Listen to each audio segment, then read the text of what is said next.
And part of me was a little bit like, what do I do with all this love? You know, like she's asleep. I can't really just like shake her awake.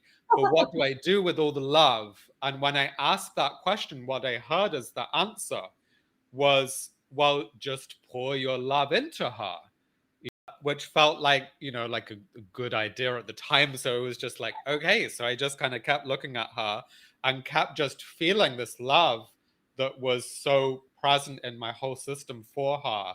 And Mm. as I was looking at her, I just imagined or visualized, let me just offer my love to her now in this moment, because I need to offer this energy somewhere.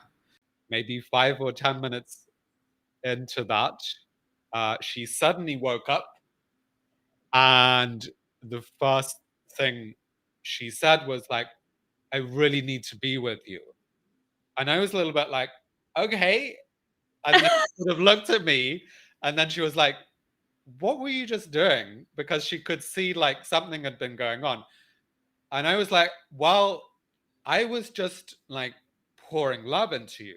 And she's like, what do you mean you were pouring love into me? And I was like, well, this is what was happening from my side. And so I just explained like how I'd been intending to pour this love into her. And she was kind of like, okay, like I think I get the concept of that. Let me try pouring love into you.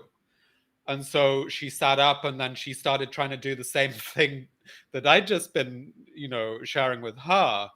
And I felt this like wave of love like spread through my system that was even more than the love that I'd just been feeling a moment before that.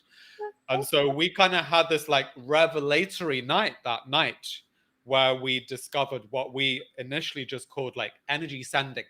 You know, like that was our, you know, sort How of old were you? How 21, 21 Oh, years old.